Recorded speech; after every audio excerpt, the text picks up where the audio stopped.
நீங்கள் பார்ப்பீங்க, ஒரு படம் ஹிட் ஆச்சுன்னா ஹீரோங்க வந்து 50 லட்சம் கொடு, 1 கோடி கொடு, 2 கோடி கொடு, 5 கோடி கொடுவாங்க. உதாரணத்துக்கு ஒரு அசோக் செல்வம் எங்கள் படம் இப்போ ரொமான்ஸ்னு ஒரு படம் ரிலீஸ் ஆச்சு.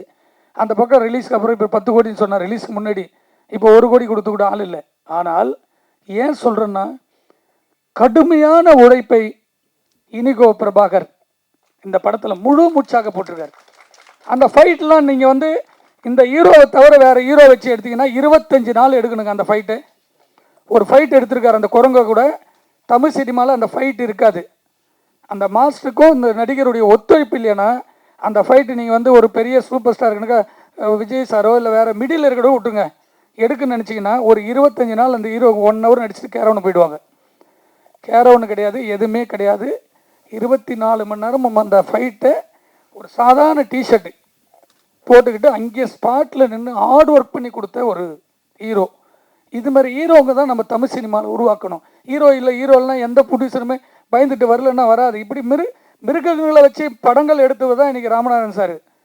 எல்லா படமும் இட்டு, எல்லா படங்களும் இட்டு. ஏன் சொல்கிறேன்னா, இது ஒரு சாதாரண கஜானா கிடையாது. ஏதோ ஷாம் எடுத்துட்டாரு ஒரு சின்ன படம் அப்படின்னு யாருமே நினைக்க முடியாது, கெஸ் பண்ணவே முடியாது.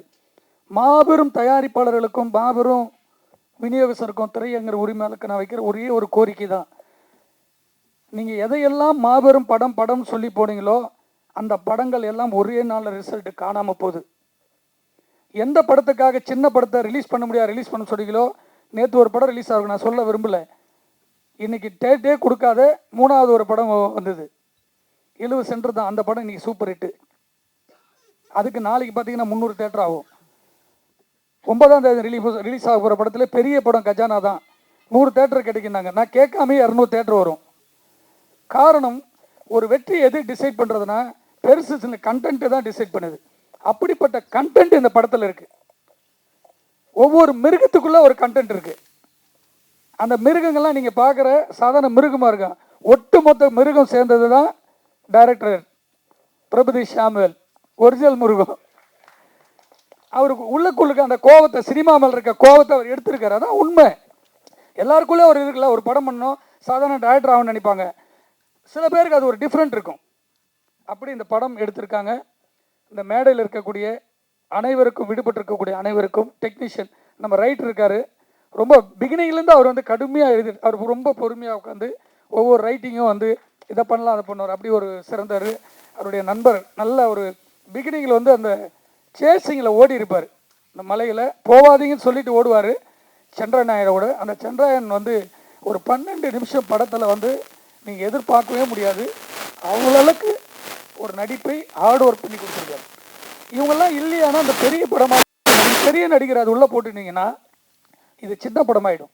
இப்படி பிரம்மாண்டத்தை எடுக்கவே முடியாது. அவங்கள வச்சு 150 நாள் எடுக்கணும் நம்ம ஷூட்டிங். அப்படி ராஜேஷ் உட்பட இங்கே இருக்கக்கூடிய அத்தனை பேருக்கும் இது ஒரு பெரிய மாபெரும் வெற்றி படம்.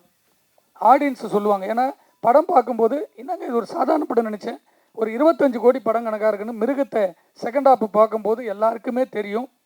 இப்படி ஒரு கண்டென்ட் இருக்கிறதுனால தான் நாங்கள் எல்லாம் சிறியவர்கள்லாம் சேர்ந்து இந்த படத்தை வெளியே கொண்டு வரத்துக்கு முயற்சி செய்கிறோம்.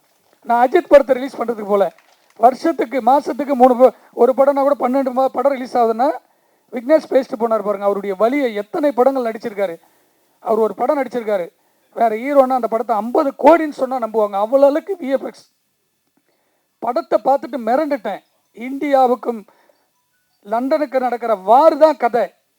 அப்படிப்பட்ட படங்கள்லாம் தமிழில் எடுக்க முடியாது. ஒரு கஜனாவையோ அந்த மாதிரி படத்தை எடுக்கிறதா சாதாரண விஷயம் கிடையாது. சிறு பட்ஜெட்டில் ஒரு பெரிய பிரம்மாண்டத்தை உருவாக்கி இப்படிப்பட்ட ஜெய் போல கலைஞர்கள் அனிமேஷன் பண்ணுறவங்களாம் தமிழ்நாட்டில் இருக்காங்க. இது போல் ஆளுங்க இருந்தாவே நம்ம இன்னொரு பாகுபலி எடுக்கலாம், சாதாரணமாக எடுக்கலாம். அப்படி தமிழையும் இருக்கிறாங்கன்றது தான். இது போல் சிறிய படங்கள் வந்தால் தான் நம்மளுக்கு தெரியும். டி கிரியேஷன் சார்பாக என்னை நம்பி இந்த படத்தை வெளியீடு செய்வதற்கும் ஃபைனான்ஸ் உட்பட, நடிகர்கள் உட்பட, இங்கே இருக்கக்கூடிய தயாரிப்பாளர்கள் அனைவருக்கும் இந்த படம் 9th வந்து படம் வெளியே வரப்போகுது. பிரம்மாண்டமாக தேட்டரு நம்ம நினைக்கலனா கூட கிடைக்கும். அன்றைக்கி இன்னும் 2-3 சின்ன படங்கள் வருது. அதை விட இது பெரிய படமாக இருக்குதுன்னு நான் ஆசைப்பட்றேன். இது ஒரு வந்து மக்கள்கிட்ட போய் சேர்க்கறது உங்களுடைய ப்ரெஸ் அனைவருக்குடைய கடமை. இது ஒரு பெரிய வெற்றி படமாக இந்த கலைஞர்களுக்காகவும் தமிழ் சினிமாவை அடுத்த ஜெனரேஷன் கொண்டு போகிறதுக்கு உங்களுடைய வாழ்த்துக்கள் வேண்டும் என்று டி கிரியேஷன் சார்பாக இங்கே வந்திருக்க அனைவருக்கும் நன்றி சொல்ல கடமைப்பட்டிருக்கேன். நன்றி, வணக்கம்.